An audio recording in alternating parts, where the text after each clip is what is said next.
مرحبا أهلا النوادي. السلام عليكم ورحمة الله وبركاته. الحمد لله رب العالمين. اللهم صل وسلم على سيدنا محمد مفتاح باب رحمة الله عدد ما في علم الله صلاة وسلاما دائمين متلازمين بدوام ملك الله وعلى آله وصحبه ومن والاه. أما بعد، سبحانك لا علم لنا إلا ما علمتنا إنك أنت العليم الحكيم. ربي اشرح لي صدري ويسر لي أمري واحلل عقدة من لساني يفقهوا قولي وسدد لساني واهد قلبي بحق سيدنا محمد صلى الله عليه وآله وسلم. يا من هو في علوه كائن، يا من هو في فعل حميد، يا من هو في مجده متين. اللهم أكرمنا بنور الفهم وأخرجنا من ظلمات الوهم وارزقنا فهم النبيين وحفظ المرسلين وإلهام ملائكة المقربين. ربنا زدنا علما وفهما وعقلا يا أكرم الأكرمين بحق سيدنا محمد خاتم الأنبياء والمرسلين. يا رحمن يا رحيم. وصلى الله على سيدنا محمد وعلى آله وصحبه وبارك وسلم والحمد لله رب العالمين. Alhamdulillah, puji syukur kehadirat Allah, salawat dan salam senantiasa tercurahkan kepada junjungan mulia Nabi kita tercinta Sayyiduna wa Maulana Muhammad sallallahu alaihi wasallam beserta segenap keluarga beliau, sahabatnya dan umatnya. Yang saya muliakan, saya hormati Imam Masjid Al-Muhajirin, Ami Alwi Albar, dan seluruh para imam Masjid Al-Muhajirin, wabil khusus kepada segenap warga Fala Jawa 1, Karatong Tidore, Tanah Raja dan belakang kantor, seluruh jamaah yang hadir yang insyaallah dirahmati Allah Subhanahu wa taala. Hadis membahas tentang larangan membuang ludah di dalam masjid. Jadi di zaman Nabi sallallahu alaihi wasallam masjidnya itu berupa hamparan tanah, tidak ada lantai, tidak ada tehel. Sehingga banyak yang membuang ludah di dalam masjid. Nah, sehingga di dalam kitab Sahihul Bukhari, Al-Imam Bukhari membuat bab khusus tentang membuang ludah di sisi kirinya atau di bawah kakinya. Itu diperbolehkan di masa itu, bukan di saat ini. Kenapa diperbolehkan di masa itu? Karena mereka nanti tanam dengan pasir atau tanah. Kalau di sebelah kiri, ya mereka dengan kakinya menutup ludah itu dengan pasir, karena tekstur tanah yang ada di Jazirah Arab itu berupa pasir. Atau ditanam. Kalau di bawah kaki juga demikian. Ludah ini tidak najis, suci. Ludah suci. Lendir najis apa suci lendir? Lendir sama air liur. Air liur najis. Lendir ada khilaf, ada yang mengatakan najis. Ludah suci. Kalau liur itu biasa tidur dengan posisi terbalik, terlentang, keluar cairan, aroma baunya busuk. Nah, itu najis. Makanya baju yang dipakai tidur, biasa kalau kita tidur menggunakan baju kaos dalam. Nah, itu jangan digunakan untuk sholat, karena kita tidak tahu apakah di saat kita tidur terkena air liur apa tidak. Kalau terkena air liur, otomatis pakaian ini sudah terkena najis.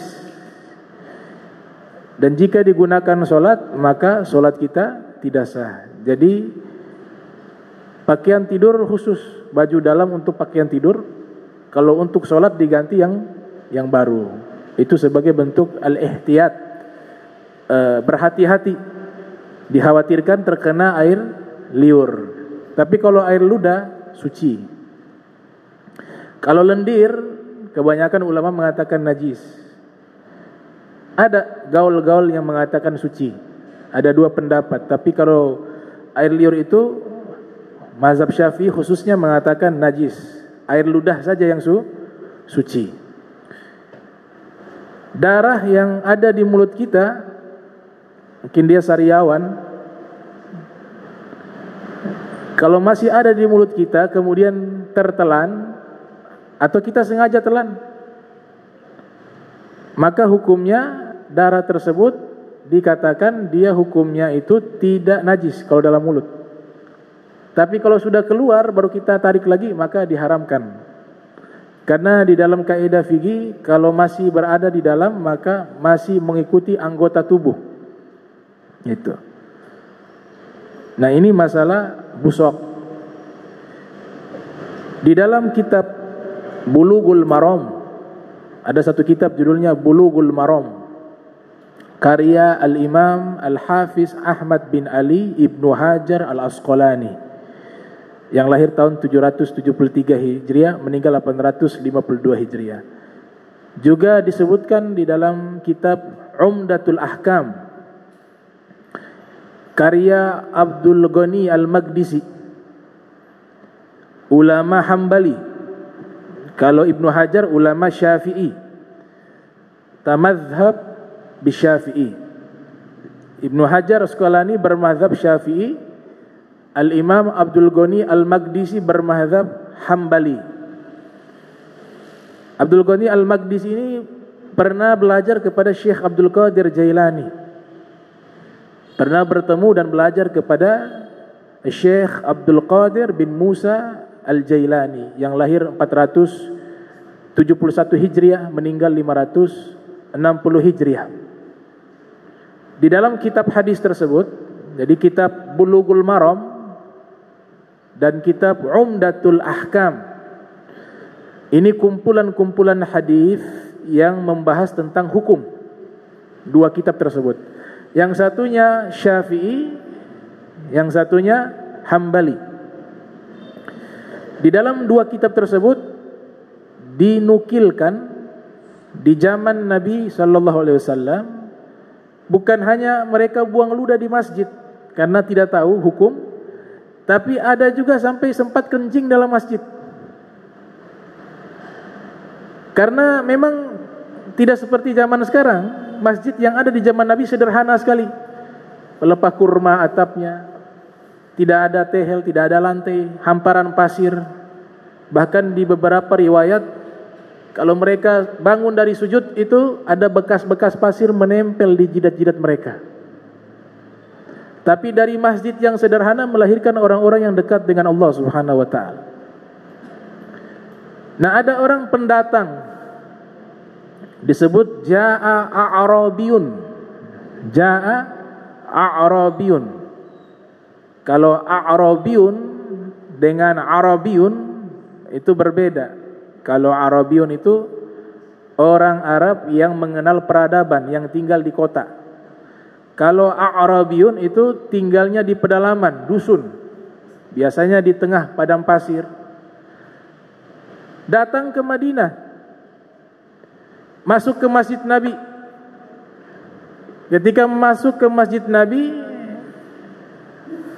buang air kecil, muncul rasa buang air kecil, langsung di masjid itu.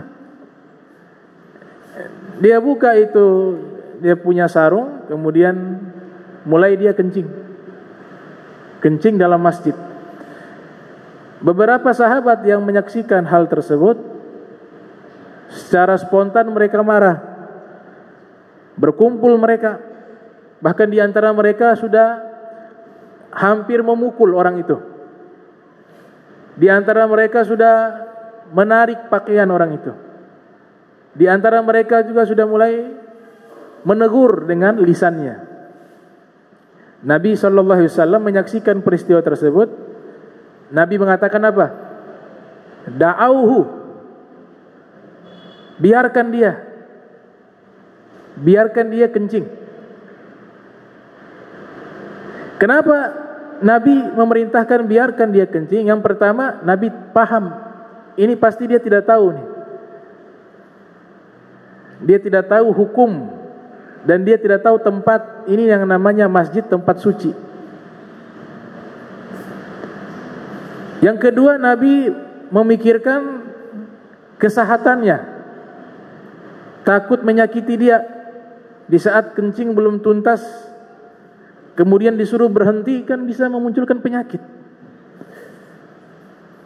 Jadi Nabi memikirkan mudarat dari orang tersebut. Itu yang kedua. Yang ketiga, Nabi khawatir mereka nanti justru menambah mudarat yang lebih besar. Seandainya waktu itu disuruh berhenti, dia akan lari atau berjalan, sehingga najis itu bertebaran di masjid. Yang tadinya hanya di situ, dia bertebaran kemana-mana. Jadi Rasulullah SAW melihat satu masalah dengan hikmah namanya. Hikmah itu apa? Kebijaksanaan. Sehingga ulama-ulama usuliyun, ulama-ulama usul fikih, mereka membuat rumusan dari peristiwa tersebut. Jika kita menghentikan satu kejahatan atau kemungkaran, tapi memunculkan kemungkaran yang lebih besar, maka itu dilarang.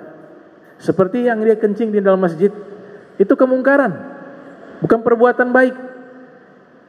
Tapi ketika di saat belum tuntas dia kencing, kemudian disuruh berhenti atau ditarik dia keluar, maka itu najis akan bertebaran ke tempat yang lebih luas, lebih banyak dari yang sebelumnya.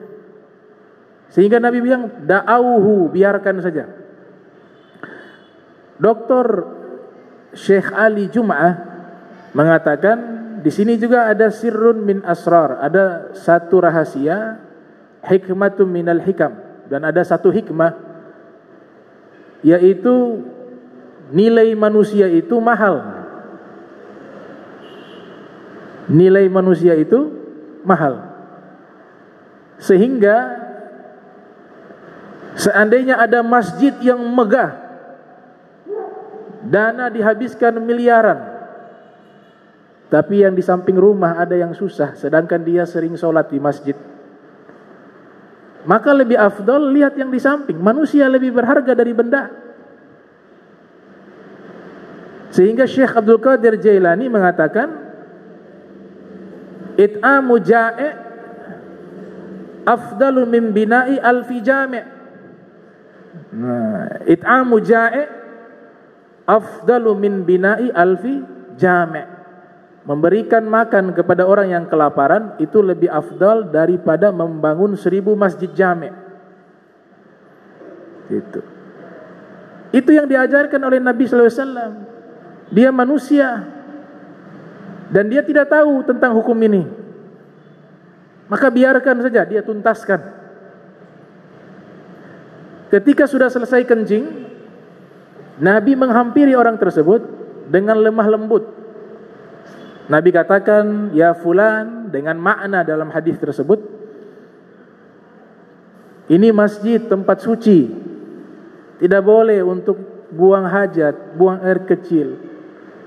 Kalau mau buang air kecil sudah ada tempatnya, disebutkan oleh Nabi sallallahu alaihi wasallam. Setelah itu Nabi tanya, nama siapa, tinggal di mana. Dia merasakan satu keindahan dari akhlak Nabi kita Muhammad sallallahu alaihi wasallam.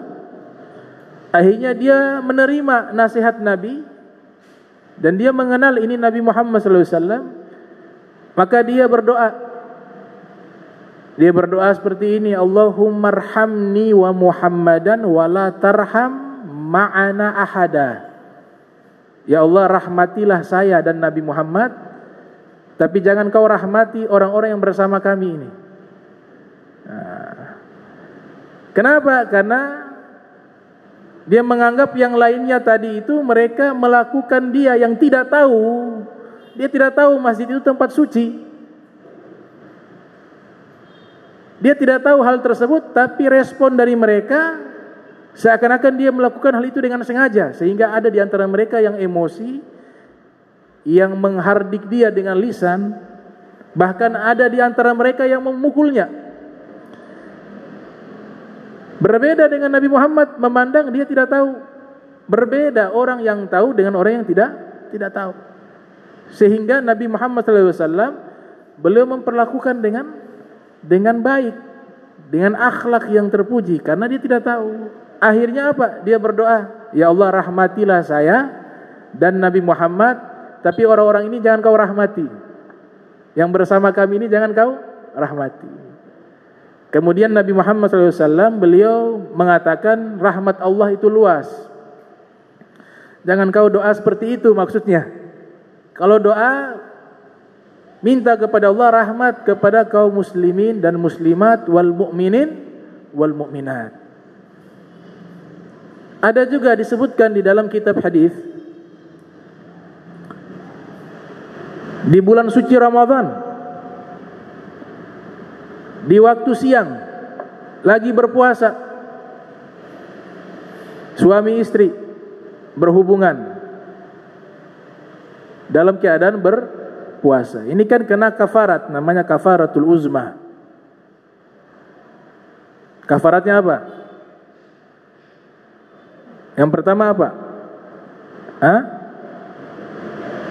Kasih makan 60 fakir miskin, memerdekakan budak 1 orang, puasa 2 bulan berturut-turut. Ini pilihan. Memang ada khilaf, ada yang bilang harus urutan, ada yang bilang pilihan, sudah terlepas dari masalah fikih. Ini ada orang melakukan itu di bulan suci Ramadan dalam keadaan berpuasa. Akhirnya selesai berhubungan, baru ya Allah tersadar, ini sudah buat dosa, harus lapor ke Nabi. Bagaimana caranya ini?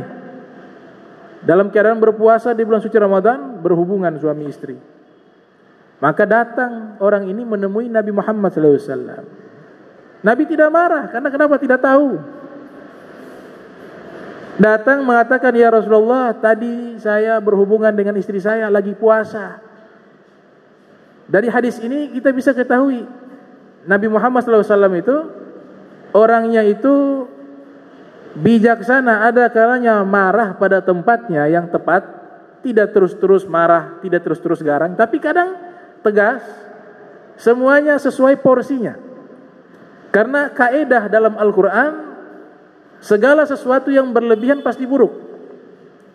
Wa kulu washrabu wala tusrifu. Contoh, kalau tidak pernah marah, tidak pernah tegas, lembut terus, juga kurang bagus. Nabi Muhammad dicaci maki, maafkan saja. Mengajarkan akhlak, kita maafkan. Atau setiap ini marah-marah terus, ceramah marah-marah terus. Ada waktunya tegas dengan ghadab, dan ada waktunya lembut. Nah, ini yang namanya hikmah. Dan Nabi seperti itu. Makanya hadis itu banyak. Ada kalanya Nabi tegas, ada kalanya Nabi lembut. Dan itu pada waktunya. Dan Nabi tahu ketika ada orang yang melakukan satu kesalahan karena ketidaktahuan, itu tentu berbeda dengan kesalahan yang disengaja. Pasti respon Nabi berbeda. Karena Nabi SAW ini punya kelebihan, sebelum mereka bertanya, Nabi sudah tahu nih masalahnya seperti apa. Nabi sudah tahu psikisnya seperti apa, keadaan jiwanya seperti apa, Nabi sudah tahu. Sehingga kita kadang-kadang mendapatkan riwayat, ada orang bertanya dengan pertanyaan, tapi jawabannya seakan-akan berbeda. Jawaban dengan pertanyaannya berbeda. Hakikatnya tidak berbeda, tapi Nabi tahu tuh. Secara kejiwaan Nabi tahu masalahnya seperti apa, dan Nabi tahu solusinya bagaimana.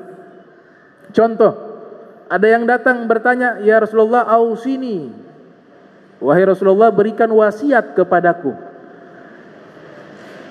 Biasanya wasiat ini kan isi mungkin mengatakan jangan lupa ya sholat 5 waktu berjamaah, atau jawaban jangan lupa ya nanti ibadah ditingkatkan dengan sholat sunnah ini, sholat sunnah ini.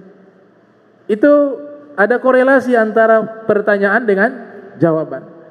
Tapi di hadis ini Pertanyaannya beda, jawabannya beda.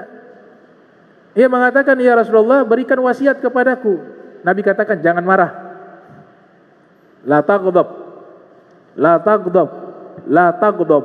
Jangan marah, jangan marah, jangan marah. Kalau secara tekstual tidak ada korelasi antara wasiat dengan jangan marah. Tapi ternyata ulama hadis coba mereka mengkaji kenapa meminta wasiat kepada Nabi. Nabi jawabannya hanya la taghdab, la taghdab, la taghdab. Jangan marah, jangan marah, jangan marah. Ternyata orang yang bertanya ini seorang hakim di sukunya, diangkat di gobilahnya sebagai seorang hakim.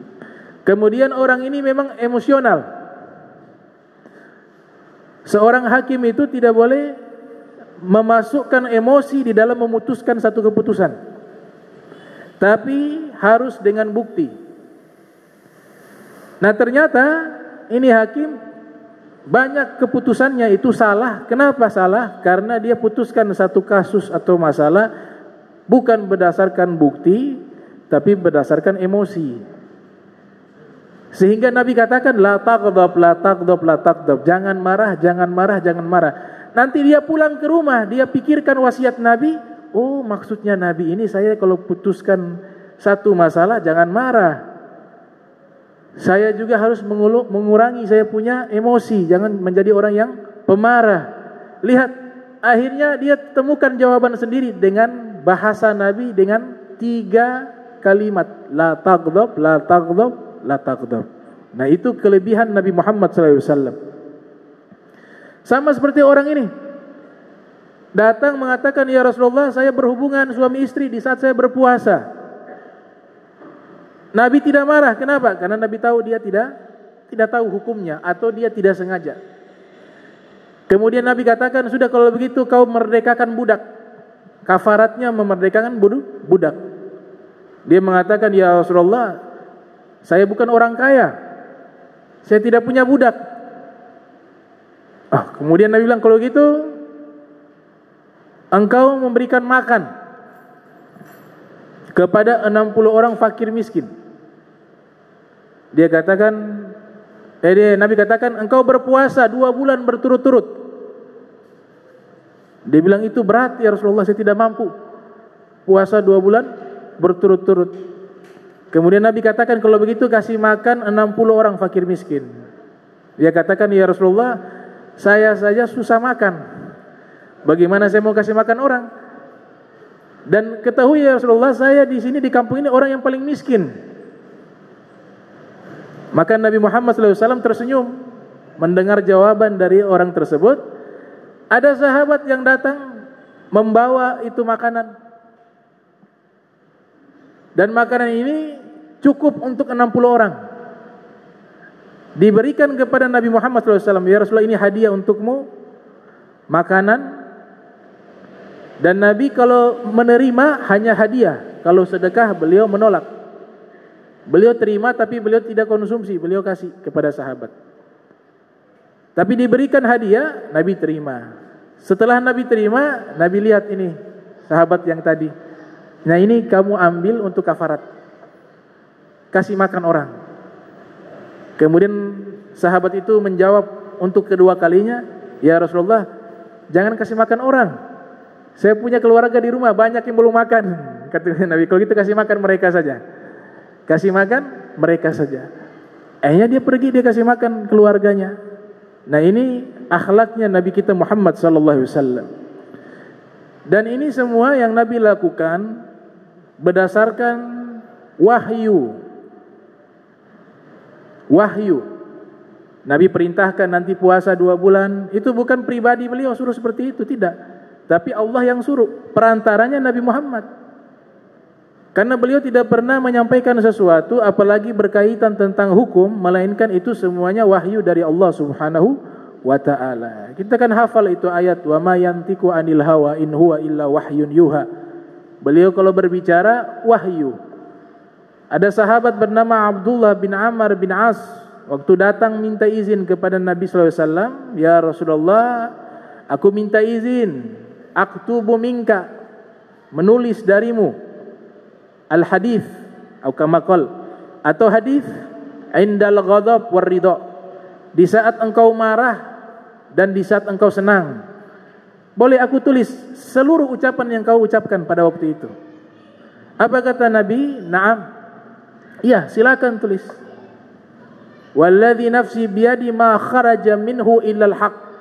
Demi zat yang jiwaku dalam kekuasaannya, tidaklah keluar dari mulutku melainkan semuanya adalah kebenaran, kata Nabi sallallahu alaihi wasallam. Al-haq. Dan Allah wahyukan kepada Nabi ini dua, bukan satu. Wahyu yang pertama apa? Al-Quran. Wahyu yang kedua, hadis Nabi. Ucapannya Nabi, perbuatannya Nabi, ketetapannya Nabi. Itu juga wahyu. Sehingga Allah Ta'ala ketika mengsifati Al-Quran, mengsifati hadis Nabi, itu menggunakan kata menurunkan, sebagai isyarat bahwa Al-Quran dan hadis itu berasal dari Allah, bukan dari karyanya Nabi Muhammad SAW. Wa anzalallah alaikal kitaba wal hikmata. Allah menurunkan kepadamu Al-Quran, Al-Kitabah, wal hikmata, dan sunnah. Walladzi ba'atha fil ummiyina rasula minhum yatlu alaihim ayatih wa yuzakkihim wa yu'allimuhumul kitaba wal hikmah. Nabi mengajarkan kepada kalian kitabah Al-Quran, wal hikmah, dan sunnah. Al-Imam Abu Ja'far Muhammad Ibnu Jarir At-Tabari yang lahir tahun 224 Hijriah, meninggal tahun 310 Hijriah, dalam tafsirnya mengatakan al-hikmah yang dimaksudkan di ayat tersebut adalah as-sunnah, yaitu hadis Nabi Muhammad sallallahu alaihi wasallam. Inna nazzalna adz-dzikra wa inna lahu lahafizun. Kami turunkan adz-dzikra. Di dalam tafsir Ma'alimut Tanzil yang disusun oleh Al-Imam Al-Baghawi yang lahir 433 Hijriah, meninggal 516 Hijriah, menyatakan kata adz-dzikra di situ adalah dua, yaitu Al-Quran dan sunnah Nabi Muhammad sallallahu alaihi wasallam, hadis Nabi Muhammad sallallahu alaihi wasallam. Kami turunkan az-zikra, Al-Quran dan hadis, dan kami yang menjaganya.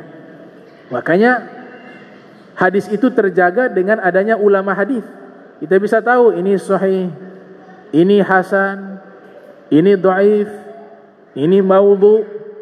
Itu yang tahu ulama hadis. Bukan LC saja.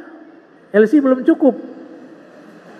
Harus muhaddithun, orang-orang yang ahli hadis.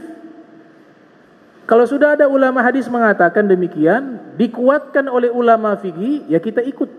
Tidak perlu protes dan coba melawan pendapat tersebut. Contoh, ini ketika anak bayi lahir, kita disunahkan azan telinga kanan, qomat telinga kiri. Terlepas hadisnya ada perbedaan, tapi mayoritas para fuqaha, 3 mazhab mengatakan sunnah. 3 mazhab. 1 mengatakan makruh. Hadisnya tentang azan itu ada, azan ketika bayi itu lahir. Cuma derajat hadisnya berbeda. Contoh hadis dari Nabi kita Muhammad sallallahu alaihi wasallam diriwayatkan oleh Abu Ya'la. Ada ulama hadis namanya Abu Ya'la fi musnadih, dalam kitab musnadnya. Nabi sallallahu alaihi wasallam bersabda, "Man wulida lahu maulud." Man wulida lahu maulud. Siapa orang yang melahirkan anak,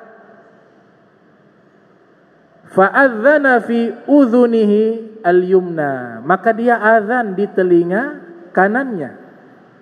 Wa aqama fi udhunihil yusra, dan dia qomat di telinga kirinya. Ini riwayat Abu Ya'la dalam Musnad. Ulama mengatakan hadis ini dhaif. Banyak mengatakan hadis ini lemah. Ad-dhaif. Lemah dengan palsu beda. Kalau palsu namanya maudhu'. Dan lemah pun kalau tidak kontradiktif dengan syariat dan dikuatkan dengan hadis-hadis yang lainnya, maka kita perlakukan hadis itu sebagai hadis, bukan sebagai sesuatu yang salah. Nah, sehingga hadis azan ini yang pertama itu dhaif. Kalau palsu namanya maudhu. Wal kadzibul mukhtalaqul masnu'u 'alan nabi fadzalikal maudhu'u. Itu dalam Nazm Baikuni. Hadis yang dipalsukan, yang diada-adakan, itu dinamakan dengan hadis maudhu. Ada hadis kedua diriwayatkan oleh Imam Baihaqi dalam kitab Syu'bul Iman yang lahir tahun 383 Hijriah atau 384 Hijriah. Di situ ada riwayat dari Ibnu Abbas. Ibnu Abbas mengatakan anna Rasulullah atau anna Nabiyya sallallahu alaihi wasallam adzana fi udhunil Hasan bin Ali yauma wulida. Nabi Muhammad sallallahu alaihi wasallam mengucapkan azan di telinganya Imam Hasan di saat Imam Hasan lahir. Imam Hasan cucunya Nabi, anak dari Sayyidah Fatimah Zahra. Kemudian wa aqama fi udhunihil yusra. Kemudian Nabi mengqomat di telinga kirinya Imam atau Sayyidina Hasan. Hadis ini juga banyak ulama mengatakan lemah, dhaif. Kemudian ada hadis yang ketiga tentang masalah ini. Nah, ini hadis hasan sahih. Hadisnya bagus. Ada yang mengatakan hadis ini hasan, ada yang mengatakan hadis ini sahih. Dari Abu Rafi' namanya.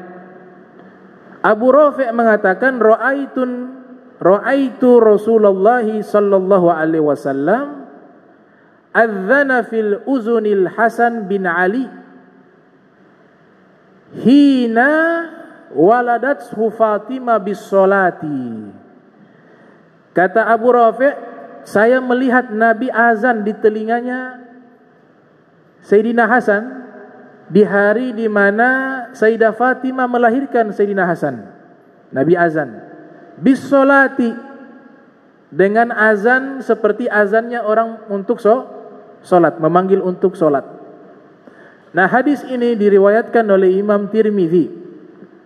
Imam Tirmidzi meriwayatkan hadis ini di dalam sunannya yang lahir tahun 209, meninggal 279 Hijriah. Juga hadis ini diriwayatkan oleh Abu Daud yang lahir tahun 202 Hijriah, meninggal tahun 275 Hijriah. Imam Tirmidzi mengatakan hadis ini hasan sahih. Hasan sahih. Apa arti hasan sahih?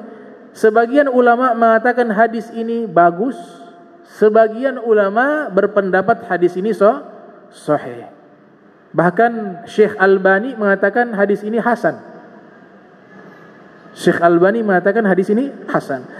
Nah, ini contoh bagaimana cara ulama fikih mereka mengambil hukum. Tidak hanya satu hadis dan tidak hanya satu pendapat, tapi mereka mengumpulkan beberapa hadis kemudian disimpulkan. Tadi dikatakan dua lemah, satu hasan, satu sahih. Dua lemah, satu hasan atau sahih. Ada istilah di dalam ilmu hadis yang dipahami oleh ulama hadis. Ada hadis yang dia hasan bigairihi. Dia hasan karena sebab ada hadis yang lain. Tadi dua hadis itu dhaif. Benar dhaif. Kesepakatan ulama-ulama hadis, hadis dhaif tidak bisa diamalkan di dalam hukum. Kesepakatan ulama hadis. Kemudian hadis dhaif tidak bisa digunakan di dalam masalah akidah. Nah, ketika hadis dhaif ini ada hadis sahih atau hasan yang menguatkan maknanya. Tadi hadis sahih kan mengatakan azan juga. Hadis hasan mengatakan azan kepada bayi tersebut kemudian qomat. Maka yang diikuti adalah apa? Yang sahih. Yang dua ini walaupun dhaif, maknanya tidak berlawanan dengan yang sahih atau yang hasan. Karena hadis sahih dan hasan itu bisa digunakan sebagai hukum. Jadi jangan ambil satu saja kemudian bilang, oh ini tidak ada ini. Ini hadis palsu, hadis lemah, kemudian tidak dipakai. Bukan seperti itu caranya. Berarti ilmunya masih satu hadis. Tapi caranya melihat dulu semua hadis. Sehingga yang paham seperti ini bukan kita. Tapi yang paham masalah seperti ini tentang hukum namanya fuqaha. Namanya fuqaha. Nah sekarang kita lihat fuqaha tentang masalah ini seperti apa. Ini 3 mazhab mengakui sunnah. Mengatakan sunnah. Datang orang baru kemarin mengatakan ini palsu. Naudzubillah min dzalik. Orang baru kemarin bawa satu hadis mengatakan ini palsu, ini tidak ada. Padahal 3 mazhab. Di dalam kitab Al-Majmu', itu Imam Nawawi mengatakan sunnah an yu'adzana fi udhunil maulud. Disunnahkan ketika anak baru lahir diazankan di telinga kanannya. Zakaran kana au untha, baik anak laki-laki ataupun perempuan. Jadi laki-laki dan perempuan caranya sama tetap. Telinga kanan azan, telinga kiri qomat. Ini pendapatnya Imam Nawawi yang mewakili, bukan hanya Imam Nawawi, mewakili ribuan ulama mazhab Syafi'i. Karena Imam Nawawi tokoh besar di dalam mazhab Syafi'i. Imam Nawawi tidak paham hadis. Oh, Imam Nawawi punya kitab sarah hadis. Kitab sarah Muslim. Imam Nawawi punya kitab Riyadhus Shalihin, kumpulan hadis. Dan Imam Nawawi diakui oleh ulama sebagai muhadditsul fuqaha, ahli hadis yang ada di kalangan ahli fikih. Itu Imam Nawawi mengatakan sunnah. Ibnu Hajar Al-Haytami mengatakan sunnah. Mazhab yang kedua, mazhab Hambali. Mazhab Hambali namanya Al-Imam Al-Bahuti Al-Hambali. Dalam kitabnya Kashful Qina, nama kitabnya, mengatakan dengan ucapan yang sama, yusannu, disunnahkan, an yu'adzan, diazankan, fi udhunil maulid, di telinga orang yang baru dilahirkan, anak yang baru lahir. Al-yumna, di sebelah kanan, wa an yuqima fi yusra, kemudian qomat di sebelah kiri. Jadi mazhab Hambali juga banyak yang mengatakan sunnah. Yang ketiga mazhab Hanafi. Ibnu Abidin Al-Hanafi nama ulamanya, dalam kitab Hoshiyahnya mengatakan apa? Yundabu. Nah, apa yundabu artinya? Disunnahkan. Jadi jangan ragu lagi, sunnah. Disunnahkan, mewakili mazhab Hanafi. Yang keempat mazhab Maliki. Mazhab Maliki dalam kitab namanya Mawahibul Khalil menukilkan pendapat Imam Malik. Imam Malik mengatakan makruh mengazankan anak yang baru lahir, makruh. Jadi di sini 3 lawan 1. Itu yang namanya jumhur dalam kitab fikih. Jumhur itu kalau 3 pendapat berhadapan dengan 1 pendapat, namanya jumhur. Jumhur artinya mayoritas ulama. Nah, manfaat daripada mengazankan anak yang baru lahir itu juga dijelaskan oleh ulama Ibnu Qayyim Az-Zawzi, murid dari Ibnu Taimiyah. Punya kitab namanya Tuhfatul Maulud bi Ahkamil Maulud, nama kitabnya. Beliau mengatakan hikmah diantaranya ketika kita azankan ke telinga anak yang baru lahir, itu memperkenalkan kepadanya syiar Islam, Yang paling tertinggi yaitu kalimat asyhadu an la ilaha illallah wa asyhadu anna Muhammadar Rasulullah, dan mengharapkan dia nanti ketika tumbuh dewasa menjadi orang yang cinta terhadap melaksanakan sholat 5 waktu. Bukan disuruh anak bayi sholat waktu itu, tidak, tapi membuat satu simbol ketika baru lahir sebagaimana ketika meninggal dunia. Apa ketika meninggal dunia yang Nabi sunnahkan, hadis yang sahih, lakinu mautakum biqauli la ilaha illallah. Tuntunlah orang yang menjelang wafat di antara kalian membaca kalimat la ilaha illallah. Jadi pembukanya kalimat tersebut, penutup juga kalimat tersebut. Itu kata Ibnu Qayyim. Hikmah yang kedua, anak yang telah diazankan ketika baru lahir, Nabi yang mengatakan lam tadurrahu ummu sibyan. Ada jin namanya ummu sibyan, biasa menggoda anak-anak yang baru lahir. Ketika dibaca azan tersebut, Nabi katakan lam tadurraha ummu sibyan. Maka jin yang namanya ummu sibyan tidak bisa mengganggu anak tersebut yang sudah diazankan dan dikomatkan di telinganya. Al-Habib Abdullah bin Alwi bin Muhammad Al-Haddad dalam kitab Sabilul Iddikar, beliau mengatakan hikmah daripada mengazankan anak yang baru lahir yaitu tazkiran lahu bil fitrati, mengingatkan kembali kepada ruhnya, bukan jasadnya, ruhnya. Diingatkan kepada ruhnya tentang fitrah. Di dalam hadis riwayat Imam Malik bin Anas yang lahir 93 Hijriah meninggal 179 Hijriah, Nabi sallallahu alaihi wasallam bersabda, kullu mauludin yulad 'alal fitrah. Nanti abawahu yakunu hatta yakuna abawahu yuhawidanihi au yunassiranihi au yumajjisanihi. Setiap anak yang lahir dalam keadaan fitrah, maka orang tuanya yang membuat dia menjadi Yahudi, Nasrani dan Majusi. Nah, kata fitrah di situ banyak yang mengartikan suci, tapi Imam Haddad mengartikan maknanya adalah at-tauhid, yaitu mengingatkan kepada anak tersebut agar mengingat kepada Allah itu yang Maha Tunggal. Kemudian mengingatkan dia agar nanti kelak dia mengetahui bahwa yang wajib disembah itu hanya Allah. Kenapa mengingatkan? Karena sebelum lahir kita sudah diambil sumpah di alam arwah. Itu diabadikan dalam Al-Quran. Idz akhadha rabbuka al-mitsaq min bani adama min zuhurihim zurriyatahum wa ashhadahum ala anfusihim alastu birabbikum qalu bala syahidna. Ini cerita di alam arwah dalam Al-Quran. Sebagian ulama mengatakan arwahnya itu dikumpulkan dekat padang Arafah. Makanya haji itu disuruh wukuf, al-hajju Arafah. Haji itu adalah wukuf di Arafah. Ada satu tempat namanya Nu'aman.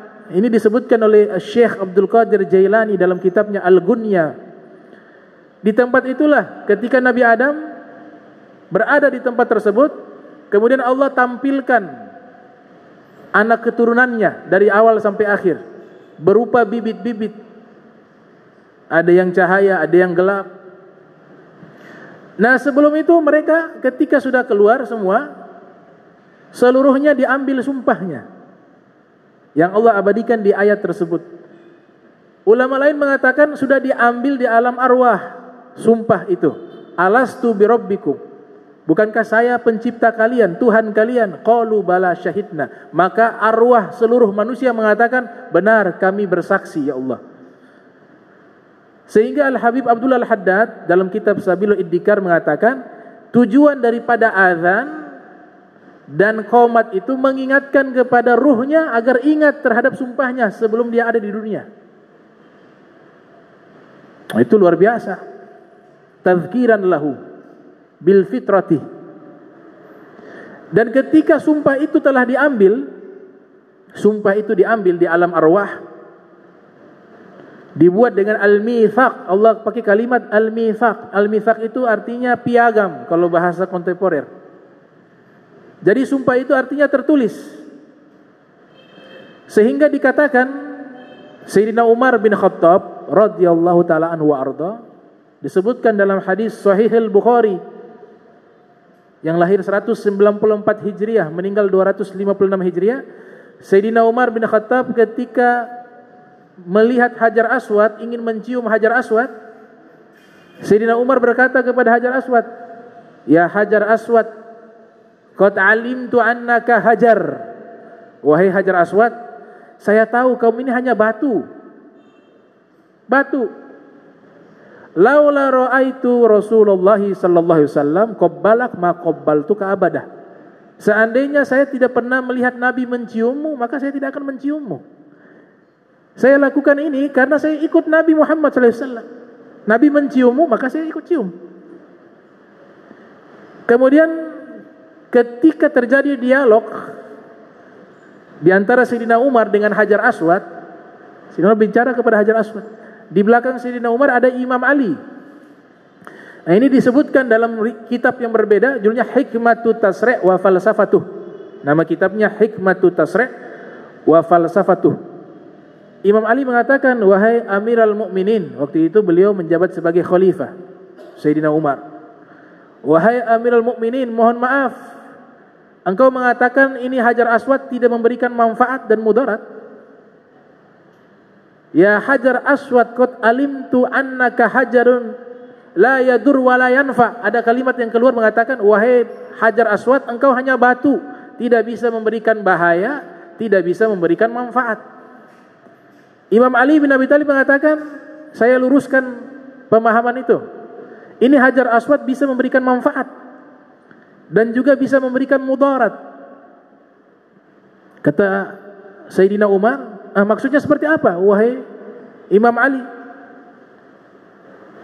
Kata Imam Ali, ketika di alam arwah, alamuzur, Allah mengambil sumpah seluruh arwah makhluk, khususnya manusia dan bangsa jin.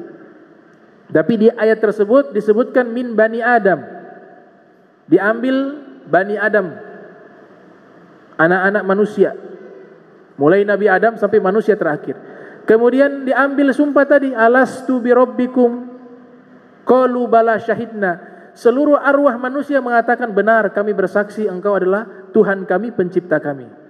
Maka dimasukkan di catatan, fakataballahu kitabah. Dalam kitab itu disebutkan fakataballahu kitabah. Kemudian Allah menuliskan isi sumpah itu di dalam satu kitab. Itu yang namanya mitsaq. Sudah tertulis di dalam satu kitab yang nanti diletakkan di Lauhil Mahfuz. Maka distempel, dicap. Ya, kita sekarang ini cap. Di mazhab Maliki sunnah pakai cincin yang punya stempel. Karena Nabi Muhammad punya cincin dulu multifungsi, selain sebagai perhiasan di tangan, juga beliau gunakan sebagai stempel di dalam surat. Ternyata stempel yang digunakan di alam arwah pada waktu itu berupa mitsaq adalah Hajar Aswad. Nah, Hajar Aswad dijadikan stempel terhadap piagam sumpah manusia kepada Allah Subhanahu wa taala. Distempel. Ketika sudah distempel itu piagam, Hajar Aswad menjadi saksi terhadap isi perjanjian itu. Nah, ketika lahir ke dunia yang mengikuti agama Islam, maka secara otomatis mereka telah memenuhi sumpah mereka di alam arwah. Tapi yang tidak mengikuti agamanya Nabi Muhammad SAW, secara otomatis mereka telah mengingkari sumpah mereka yang telah mereka buat di alam arwah. Makanya kita disunahkan doa ketika melihat Hajar Aswad atau ingin menciumnya atau ingin memberikan salam kepada Hajar Aswad. Itu ada doa, Allahumma imanan bik wa tasdiqa bi kitabik wa wafaan bi ahdik. Itu doa ketika mau memberikan istislam kepada Hajar Aswad. Ya Allah, aku beriman kepadamu dan aku membenarkan kitabmu dan aku memenuhi janjimu. Ada kalimat wafaan bi ahdik, memenuhi janjimu. Itu dia bicara di hadapan Hajar Aswad, sunnah doa itu dibaca. Kenapa ada kalimat memenuhi janjimu? Karena ini saksi mata. Janji kita di alam arwah, salah satunya yang menjadi saksi mata adalah Hajar Aswad. Makanya doa itu diajarkan, wa wafa'an bi ahdik. Kami sudah muslim, ikut agama Nabi Muhammad, sekarang kami haji. Kami tawaf di Ka'bah 7 kali. Nah sekarang, wahai Hajar Aswad, engkau jadi saksi. Saya sudah penuhi janji saya kepada Allah. Wa wafa'an bi ahdik. Kata Imam Ali bin Abi Thalib, karena Hajar Aswad menjadi saksi dan menjadi stempel dari piagam tersebut, maka nanti di hari kiamat Allah izinkan Hajar Aswad bisa berbicara. Ketika mereka orang-orang mukmin yang beriman kepada Allah, beriman kepada Nabi Muhammad dan taat kepada Allah dan Nabi Muhammad sallallahu alaihi wasallam, maka Hajar Aswad mengatakan, "Ya Allah, mereka sudah memenuhi janjimu. Maka masukkanlah mereka ke dalam surgamu." Maka Allah Ta'ala memasukkan orang-orang beriman ke dalam surga karena kesaksian Hajar Aswad.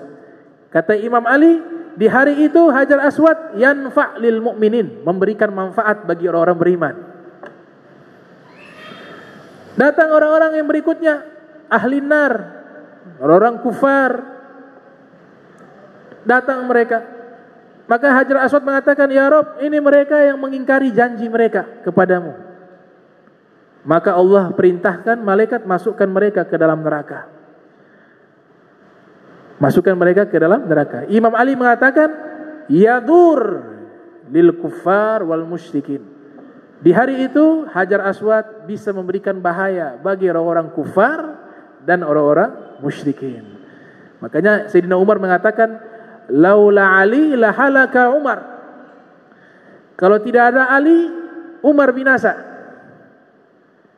Artinya ada ilmu-ilmu yang disampaikan oleh Imam Ali bin Abi Thalib yang baru diketahui oleh beliau. Di antaranya tentang masalah Hajar Aswad. Mudah-mudahan kita termasuk orang-orang yang wafa'an bi ahdik, yang memenuhi janjinya Allah Subhanahu wa ta'ala. Bismillahirrahmanirrahim. Alhamdulillahirabbil alamin. Allahumma salli wa sallim ala sayyidina Muhammadin wa ala sayyidina Muhammad. Allahumma jam'ana hadza jam'a marhuma wa tafarraqana min ba'di tafarraqa ma'zuma wa la tajal minna wa la minna syaqiyya wa la mahruma. Allahumma nadhih qulubana anit ta'alluqi min dunak waj'alna min qaumin tuhibbuhum wa yuhibbunak. Subhanaka bihamdika asyhadu an la ilaha illa anta astaghfiruka wa atubu ilaik. Wa sallallahu alaihi Muhammadin wa ala alihi wa sahbihi wa barak wa salam wa lafu minkum. Wassalamu alaikum warahmatullahi wabarakatuh.